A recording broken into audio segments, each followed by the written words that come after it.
नमस्कार। हमारी इस खास पेशकश में आप सभी का स्वागत है। हर रविवार हम आपके साथ जुड़ते हैं अपने एक खास विशेष मेहमान के साथ और ये समझने की कोशिश करते हैं कि आगे आने वाले समय में बाज़ार की दिशा किस तरीके से रहेगी। और बीता हफ्ता जो रहा वो काफ़ी एक तरीके से लोगों को डरा गया। जिस तरीके से बाज़ार पे जो है गिरावट का दौर हावी होता हुआ दिखाई दिया।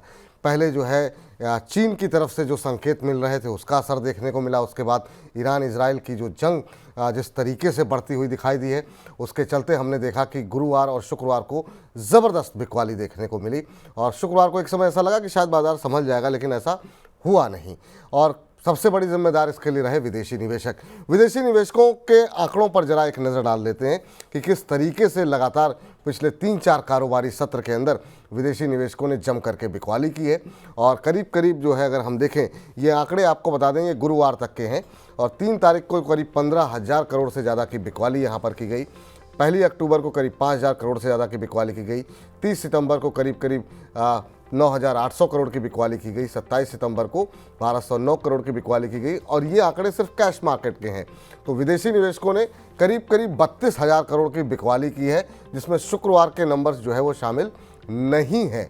तो इन 4 कारोबारी सत्र में सिर्फ कैश के अंदर 32,000 करोड़ की बिकवाली की गई, जिसकी वजह से हमने देखा कि बाजार में लगातार बिकवाली जो है वो देखने को मिल रही है। अगले हफ्ते से क्या कुछ रिकवरी की उम्मीद कर सकते हैं? बड़े इवेंट क्या है अगले हफ्ते, एक जरा नज़र इन पर भी डाल लेते हैं। तो जरा एक स्क्रीन पर लेकर के आइए और देखते हैं कि आखिर में वो बड़े इवेंट्स कौन से हैं जिन पर हमारी निगाहें रहेंगी। बड़ा इवेंट, सबसे बड़ा इवेंट तो ईरान इजराइल का रहेगा कि आखिर में वहाँ पर क्या कुछ डेवलपमेंट होता है। सोमवार को जो है हम इस पर नज़र जो है बड़ी पैनी नज़र रखेंगे। मंगलवार को जो है चुनाव के नतीजे विधानसभा के आने वाले हैं, वहाँ पर भी कहीं ना कहीं बाजार की दिशा काफ़ी हद तक प्रभावित होती हुई दिखाई देगी।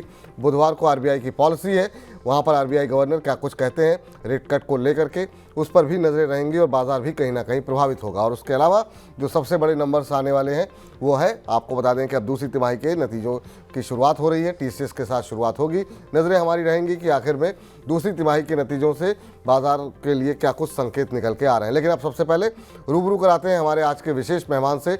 हमारे साथ अमरीश बालिगा जी जुड़ चुके हैं, बाजार की नब्ज़ को बड़ी नज़दीकी से भांपते हैं, जानते हैं। अमरीश सर, बहुत बहुत स्वागत है आपका।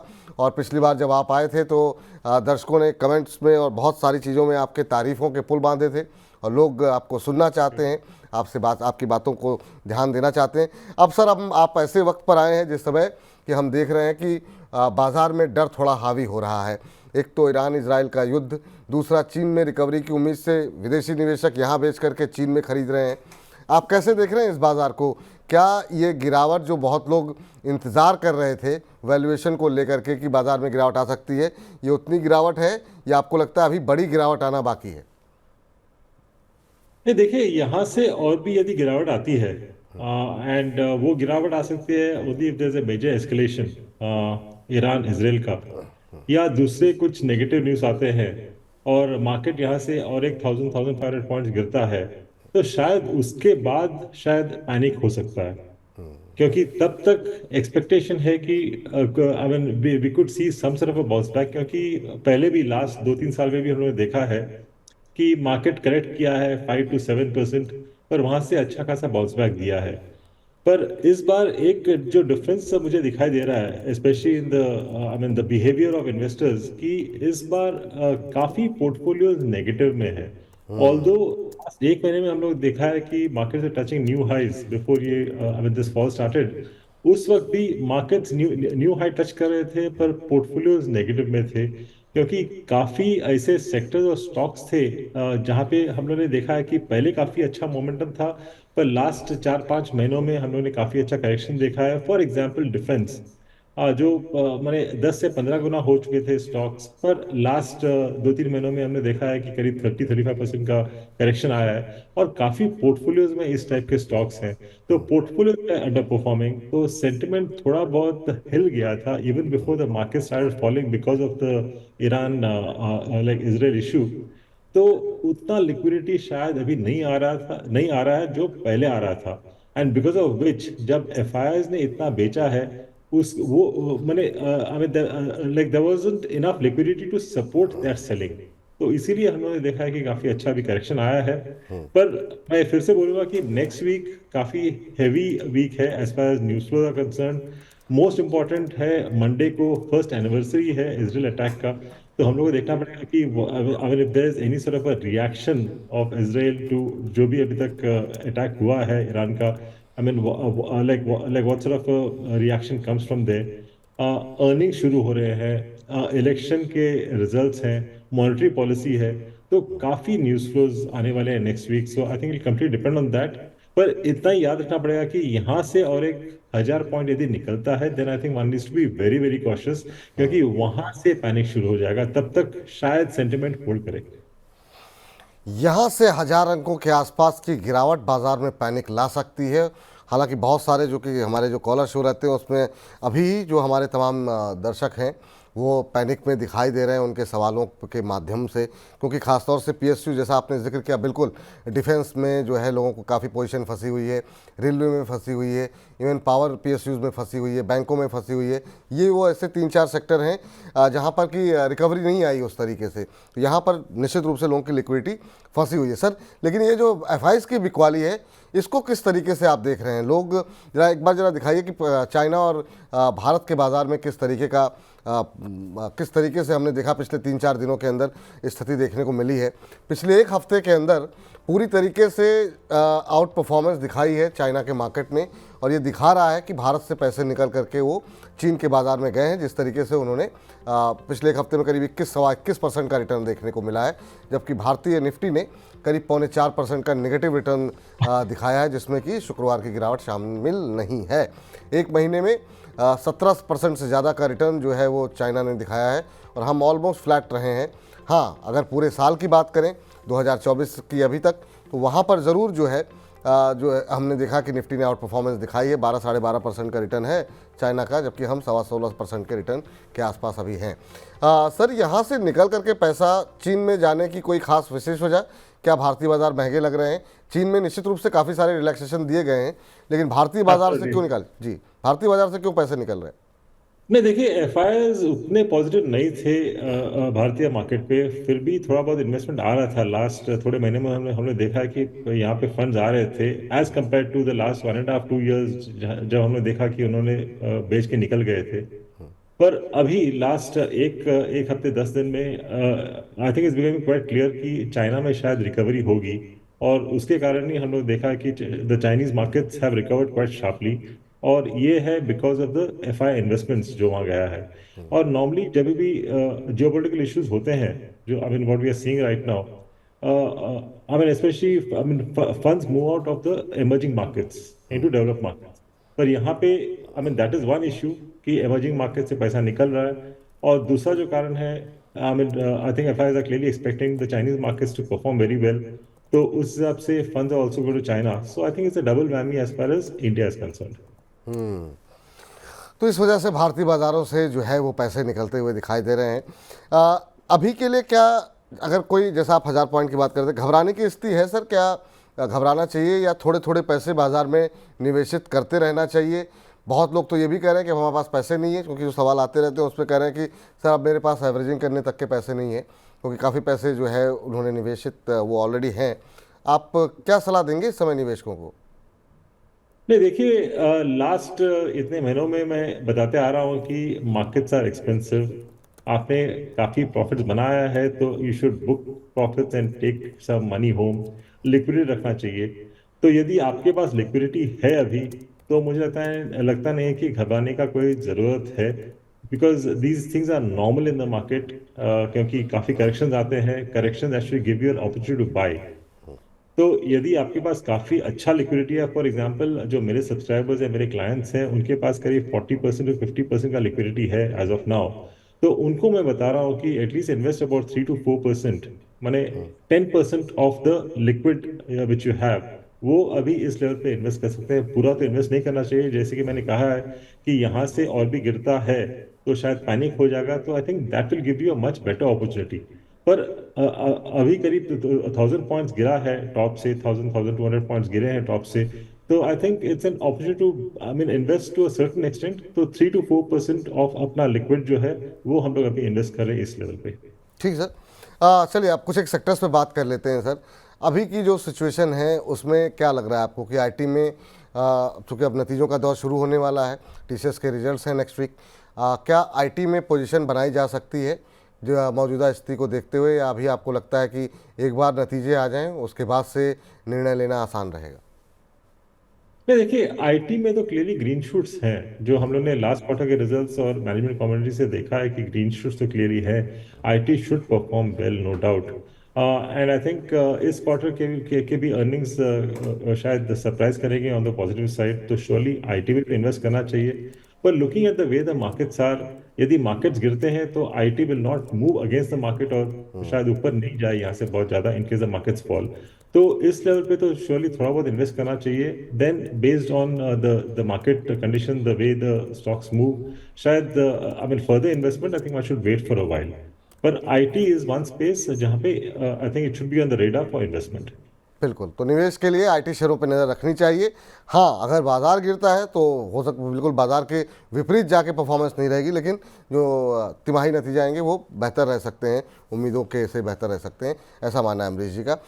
सर, इसके बाद आते हैं मेटल पे। मेटल में रिकवरी देखने को मिल रही है। चाइना ने जिस तरीके से वहाँ पर पंप करने की कोशिश की है इकॉनमी के अंदर कुछ पैसे, खासतौर से हाउसिंग सेक्टर को लेकर के, क्या मानते हैं आप? क्योंकि जैसे रिकवरी आती है उसके बाद से बाजार में गिरावट बढ़ जाती है, तो उस तरह की तेज़ी मेटल में नहीं रही 2-4 दिन को छोड़ करके जैसी हो सकती एब्सोल्युटली। थी। जी, तो क्या करना चाहिए? जिनकी पोजीशन बनी हुई है उनकी क्या स्ट्रेटजी होनी चाहिए? जो लोग फ्रेश एंट्री के लिए सोच रहे हैं, क्या इस सिचुएशन में एंट्री ली जा सकती है मेटल में?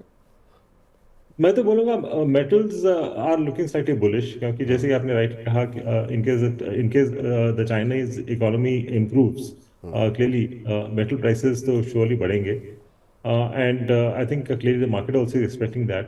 तो I mean those who have positions, मैं बोलूंगा होल्ड करना चाहिए। और यदि यहाँ से और भी नीचे आता है then I think one can average out. पर मेटल्स का स्टोरी है for the next 6 to 12 months, तो I think one should hold and buy fresh. यदि आपके पास फंड्स है, आपके पास मेटल्स पे पोजीशन नहीं है, तो I think you should buy on a correction.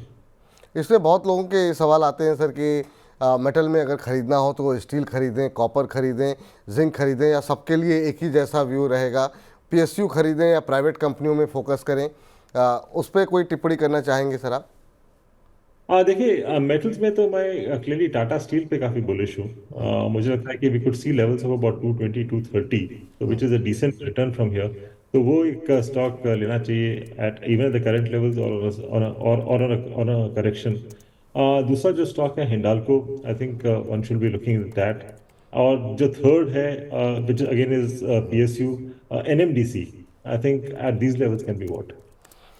Tata steel, Hindalco, NMDC, ये मेटल के 3 ऐसे शेयर हैं जिसमें कि निवेश करने की सलाह है। गिरावट आती है तो भी ऐड कर सकते हैं, फ्रेश एंट्री पे भी आप जो है मौजूदा स्तरों पे भी ले सकते हैं। ये फिलहाल यहाँ पर स्थिति देखने को मिल रही है मेटल के अंदर। लेकिन जो सबसे ज़्यादा दर्द भरी दास्तान लोगों की सवालों की रहती है वो रहती है पीएसयू में, रक्षा, रेलवे, इनको लेकर के। डिफेंस में सर बहुत लोगों की टिप्पणी ये भी आई कि इजराइल और ईरान का युद्ध चल रहा है और अब हम धीरे धीरे आत्मनिर्भरता की तरफ बढ़ रहे हैं, तो क्या डिफेंस शेयर भारत के वो क्यों नहीं तेज़ी के साथ बढ़ सकते हैं? इस पर हमें बताइए। तो आप कैसे देख रहे हैं सर डिफेंस शेयरों को लेकर के लोगों की जो पोजीशन फंसी हुई है, उसमें क्या अभी होल्ड करके पड़े रहें शांति के साथ, या फिर इतने करेक्शन के बाद थोड़ी थोड़ी एंट्री की जा सकती है? कब चलेंगे डिफेंस शेयर? एक क्वार्टर तो हो गया लगभग। देखिए जैसे मैंने कहा था, डिफेंस तो करीब 10 से 15 गुना हो चुके हैं उनके जो इनिशियल लेवल से, 3 साल के पहले के लेवल से।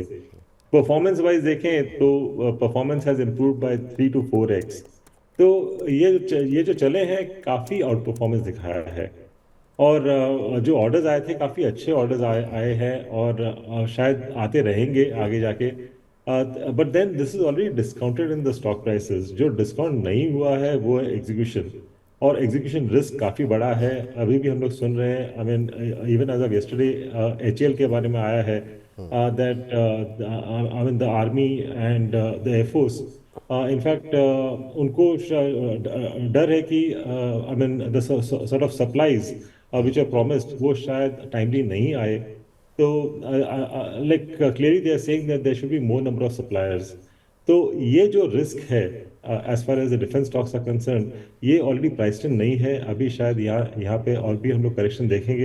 I will not be surprise कि यहाँ से यदि another 20 to 30% मोर करेक्शन यदि देखने को मिले, but then longer term surely the story is good. तो जिनके पास है शायद I mean one should look from a long term perspective, और एज 20-30% करेक्शन पे शायद एवरेज कर लेना चाहिए। But then like at the same time, जो आपने पूछा कि because of the war I mean can the stocks go up, sentiment wise हाँ पॉजिटिव शायद रहेगा, बट प्रैक्टिकली यदि देखें then defence is not like FMCG कि डिमांड आपका सामान बिक जाएगा। यहाँ पे जो ऑर्डर पोजीशन है, जो आज आप यदि आज ऑर्डर प्लेस कर रहे हो तो आपको मिल रहा है 8 या 10 साल के बाद। वॉर तो वेट नहीं करेगा उतने टाइम के लिए। तो आई डोंट थिंक प्रैक्टिकली उसका बेनिफिट मिले, पर सेंटिमेंटली शायद पॉजिटिव हो सकता है। सेंटिमेंटली हो सकता है थोड़ा बहुत पॉजिटिव हो, लेकिन यहाँ पर सीधे सीधा असर जो है इसका नहीं हो सकता है। सर, अभी हमने सेकंड क्वार्टर्स के बिजनेस अपडेट्स के नंबर देखे, लेकिन बैंकिंग को लेकर के जिस तरह की आशंकाएं थीं कि डिपॉजिट नहीं आ रहे हैं, क्रेडिट ग्रोथ बढ़ रही है और काफ़ी ख़राब रह सकता है, हमने देखा पीएसयू बैंक नहीं चले, पिछले एक क्वार्टर से नहीं चल रहे हैं, लेकिन नंबर्स तो ठीक दिखाई दे रहे थे। अभी हमने बैंक ऑफ बड़ौदा के नंबर देखे, उन्होंने सरप्राइज़ किया, जो है डबल डिजिट ग्रोथ देखने को मिली है डिपॉजिट के अंदर। क्या स्थिति आप देख रहे हैं, बैंक क्यों नहीं चल रहे हैं पीएसयूज़ के, बैंक ऑफ बड़ौदा हो, एसबीआई हो, क्या प्रॉब्लम लग रही है? वैल्यूएशन भी उतनी महंगी नहीं है जहां पर कि हम रेलवे और डिफेंस से अगर हम तुलना करें तो, फिर भी यहाँ पर लिक्विडिटी आ क्यों नहीं रही सर? नहीं, यहाँ पे एक ही इश्यू हो रहा है, जो निम्स है। आई थिंक निम्स अभी भी कॉन्ट्रैक्ट करेंगे, क्योंकि जिस हिसाब से डिपॉजिट्स मिलना मुश्किल हो रहा है। ऑल्दो डिपॉजिट ग्रोथ हम लोग देखेंगे, पर deposits will come at a cost.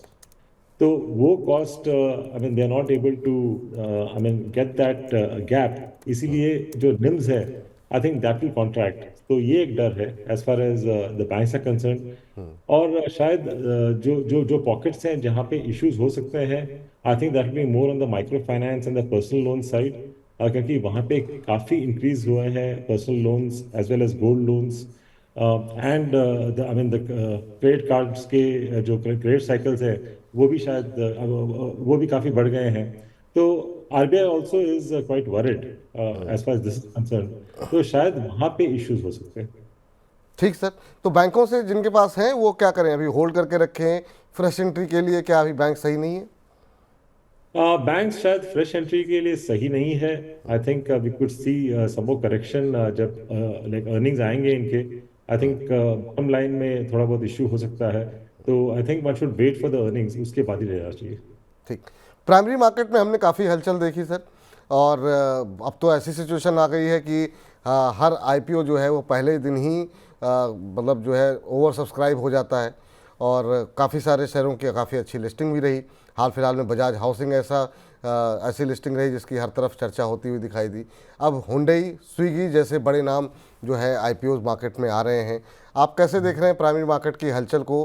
क्या यहाँ पे कुछ कंसर्न भी दिखाई दे रहे हैं? 100% प्रीमियम पर भी लिस्टिंग होती हुई दिखाई दे रही है, उसके बाद भी शेयर चलते हुए दिखाई दे रहे हैं। आप कैसे देख रहे हैं जी? देखिए, अभी तक जो आया काफ़ी अच्छा चला। I think people have made extremely good money IPO में। केवल इशू था अलॉटमेंट मिलना। यदि अलॉटमेंट मिला तो क्लियरली लॉटरी था। पर आगे जाके एक क्वेश्चन मार्क है, क्योंकि प्राइमरी मार्केट्स चलते हैं बेस्ड ऑन सेकेंडरी मार्केट। और यदि सेकेंडरी मार्केट में मेजर फॉल आता है, जैसे कि हमने पहले डिस्कस किया था, इनकेस यहाँ से और एक 1000 पॉइंट्स का फॉल आता है, 1500 पॉइंट्स का फॉल आता है, देन ऑटोमेटिकली आईपीओ मार्केट का इंटरेस्ट निकल जाएगा। क्योंकि जिस हिसाब से हम लोग सोच रहे हैं कि द सॉर्ट ऑफ प्रीमियम पे लिस्टिंग होगा, यदि 2 या 3 बड़े आईपीओज यदि डिस्काउंट में लिस्ट होते हैं, then I think IPO market is over. तो हम लोगों ने ये पहले भी देखा है काफ़ी बार कि अच्छे आईपीओ मार्केट के बाद सेकेंडरी मार्केट्स गिर जाते हैं, और गिरने के बाद आईपीओ मार्केट भी ठप हो जाता है। तो that risk is always there. ये सर हमने देखा कि जब जब बहुत बड़े आईपीओ आते हैं, जैसे अब हुंडई सबसे बड़ा आईपीओ आ रहा है 25,000 करोड़ का। इससे पहले हमने रिलायंस पावर का बहुत बड़ा आईपीओ देखा था, तब बाजार गिर गया। एलआईसी के आईपीओ के आसपास भी थोड़ा सा बाजार सुस्ताया था। यहाँ पर अब क्या अब इतना बड़ा आईपीओ आ रहा है और बाजार में पहले से ही करेक्शन देखने को मिल रहा है, कारण कुछ भी हो, तो क्या क्या ये गिरावट और बढ़ सकती है? ये आईपीओ बाजार का इससे कुछ लेना देना होगा क्या? ना, मुझे लगता है कि because of IPO market, secondary market में प्रेशर आएगा, क्योंकि लिक्विडिटी काफ़ी ज़्यादा है। और मैं ये भी बोलूँगा कि जो फंड्स आईपीओ मार्केट में जाते हैं, that is different than what goes into the secondary market. क्योंकि आईपीओ मार्केट में जो भी आप इन्वेस्ट कर रहे हो, I mean it does not really go out from your bank account, आपके बैंक अकाउंट में रहता है। और आजकल because of T+1 allotment, same funds in in the sense फिर से सर्कुलेट हो जाते हैं फॉर द नेक्स्ट आईपीओ। तो clearly there is a distinction as far as investor is concern, clear distinction है between IPO funds and secondary funds. तो मुझे लगता नहीं कि it will have an effect on the secondary market because of huge IPOs. Crude में जो एकदम से तेज़ी आई है और अभी जो खतरा मंडरा रहा है कि जो ईरान के रिज़र्व हैं उसके ऊपर भी इजराइल का हमला हो सकता है, 78 79 के आसपास क्रूड पहुंच गया है। और कितना अपसाइड यहाँ से सर आप देख रहे हैं, और इसका असर ओएमसीज पर कितना और ज़्यादा नेगेटिव हो सकता है, और ओएनजीसी और ऑयल इंडिया जैसी कंपनियां जो अभी चमकती हुई दिखाई दे रही हैं, क्या इनमें अभी ये रन कंटिन्यू होता हुआ दिखाई देगा, और कहाँ तक जाता हुआ क्रूड दिखाई दे रहा है आपको? देखिए, अभी क्रूड ऊपर गया है बेस्ड ऑन फियर। पर यदि अटैक होता है ईरान के जो ऑयल इंस्टॉलेशंस पे, तो I think I mean oil prices can go anywhere. I mean 90 100 plus भी जा सकते हैं। But as of now we don't know. तो बेस्ड ऑन दिस ये बोलना मुश्किल है कि कहाँ तक जाएगा। पर फियर है कि oil prices will move up from here. और यदि ऐसे होता है then I think clearly it is even as of now, I mean at these levels also ये नेगेटिव है ओएमसीज के लिए। क्योंकि रिटेल प्राइसेस उतने जल्दी ऊपर जाते नहीं है। Because whatever said and done, although हम लोग बोलते हैं फ्री प्राइसिंग, पर एक्चुअली फ्री प्राइसिंग है नहीं, इट इज ऑलवेज डिसाइडेड। तो it is negative for the OMCs, whereas ONGC के लिए थोड़ा बहुत पॉजिटिव है। पर भी जब भी ऑयल प्राइसेस ऊपर जाते हैं then you have additional tax, windfall tax जो आ जाता है। तो overall I would say it is negative for OMCs, slightly positive for ONGC और Oil India. ONGC Oil India के लिए कच्चे तेल में अगर और ज़्यादा जो है तेज़ी होती है तो ये एक पॉजिटिव हो सकती है, और ये हमने शुक्रवार के कारोबारी सत्र में भी देखी थी कि यहाँ पर खासतौर से ऑयल इंडिया में काफ़ी अच्छी मजबूती आती हुई दिखाई दी थी। सर, सेक्टर्स तो बहुत सारे हैं जिस पर हम बातचीत करना चाहते हैं, लेकिन समय की थोड़ी कमी है, आप थोड़े से कहीं व्यस्त कहीं जाने वाले हैं मैंने सुना है। लेकिन अभी के लिए जो दूसरी तिमाही के जो नतीजे आएंगे, आपकी निगाहें कहाँ पर रहेंगी? कौन से वो सेक्टर्स होंगे जो आपको लगता है आउट परफॉर्म कर सकते हैं?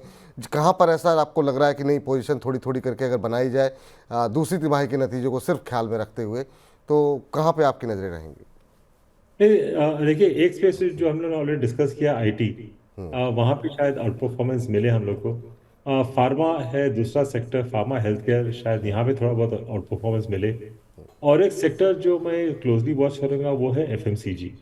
एफएमसीजी में एक्सपेक्टेशन था कि Q2 लाइक अर्निंग्स काफ़ी सरप्राइज करेंगे, पर जिस हिसाब से अभी मैनेजमेंट कमेंट्री आया है, specially from someone like Dabur, कि रूरल सेल्स अभी तक पिकअप नहीं हुए हैं, आई थिंक उसका थोड़ा बहुत इफेक्ट आ सकता है ओवरऑल एफएमसीजी स्पेस पे। So I think that's one space I closely watch out for. पर भी यहाँ पे मैं अभी भी बुलिश हूँ from a longer term perspective. ठीक सर, एक चलते चलते आरबीआई को लेकर के अगली टिप्पणी आपकी। आरबीआई की पॉलिसी में क्या उम्मीदें हैं? क्या रेट कट होगा, नहीं होगा? और अगर क्या पॉलिसी में क्या कुछ निकल कर के आ सकता है, और रेट कट को लेकर के कौन से वो सेक्टर्स हैं जो कि आपको लगता है कि ज़्यादा सेंसिटिव होंगे? क्या फूड इन्फ्लेशन एक ऐसा इशू है सर कि आपको लगता है आरबीआई के पास रूम है कि वो कट करे? क्योंकि अभी तो वहाँ पर कोई राहत मिलती दिखाई नहीं दे रही है फूड इन्फ्लेशन में। एब्सोल्युटली। तो इसलिए मुझे लगता नहीं कि इस बार हम लोग कोई रेट कट देखेंगे। I think the earliest rate cut जो आरबीआई से आएगा, शायद नेक्स्ट ईयर देख पाएंगे, अर्ली नेक्स्ट ईयर। तो I think it be status quo more less. Sir, कई सारे सेक्टर्स के बारे में बातचीत हुई और आपको धन्यवाद भी करना। चलते चलते कुछ शेयरों के नाम क्या लेना चाहेंगे आप, या कुछ सेक्टर ऐसे जो बहुत पसंदीदा हो? क्योंकि आपको लोग जो सुनते हैं वो नज़रें काफ़ी उनकी रहती हैं, कुछ नोट कर लें, कुछ पेन कॉपी ले करके, जहाँ पर इस गिरते बाजार में कुछ अच्छी बातें अगर हो जाएं, कुछ पॉजिटिव लग रहा है आईटी को छोड़ के? एक सेक्टर जो मुझे पॉजिटिव लग रहा है वो है शुगर सेक्टर। ऑलरेडी स्टॉक्स चल चुके हैं वहाँ पे, पर एक स्टॉक है जो ज़्यादा चला नहीं है, वो है धामपुर शुगर, जो जो एक अगेन लीडिंग शुगर मिल है इंडिया का। And they are across into power, into ethanol, और पोर्टेबल स्पिरिट्स भी अभी बना रहे हैं। अभी 20,000 केसेस पर डे बना रहे हैं। लास्ट क्वार्टर का अर्निंग्स उतना खास नहीं था बिकॉज क्रशिंग काफ़ी कम था। बट जिस तरह से केपेक्स किए हैं, clearly I think this company should do extremely well. In fact यहाँ पे जो मेरा प्राइस टारगेट है करीब 330 का है, which is about 40-45% higher than current market price. ठीक। तो धामपुर शुगर शुगर सेक्टर में यहाँ पर निवेश करने की सलाह है। कई सारे कारण आपको बताए गए हैं, कई सारे कारण पहले ही हम लोगों ने अलग अलग कार्यक्रमों में बताए हैं, जिस तरीके से अब धीरे धीरे करके रियायत दी जा रही है इथेनॉल को लेकर के। अमरीश सर, समय बिल्कुल पता नहीं चलता आपके साथ। थैंक यू, बहुत बहुत धन्यवाद आपका आज की इस चर्चा में जुड़ने के लिए। उम्मीद करते हैं आगे भी आप समय समय पर अपने व्यस्त कार्यक्रम में से थोड़ा समय निकाल करके हमारे दर्शकों को देते रहेंगे। Sure sure, thank you. जी, चलिए फिलहाल के लिए अब आज की इस चर्चा को यहीं पर समेटते हैं। निगाहें रहेंगी अंतर्राष्ट्रीय इवेंट के ऊपर, निगाहें रहेंगी आने वाली आरबीआई की पॉलिसी को लेकर के, चुनाव के नतीजों को लेकर के। तो ये निगाहें हमारी रहेंगी, आपकी निगाहें सिर्फ मनी 9 पर रहनी चाहिए। और अगर बाज़ार को लेकर के कोई आशंका, कोई दुविधा आपके मन में है तो दोपहर 1 बजे जुड़ जाइए हमारे साथ, क्योंकि दोपहर 1 बजे तमाम बाज़ार के एक्सपर्ट के साथ आपके प्रश्नों के उत्तर देते हैं हम। हेलो मनी 9 मेरा सवाल है में। मुझे इजाज़त दीजिए, मनी 9 के साथ बने रहिए। फिलहाल के लिए नमस्कार।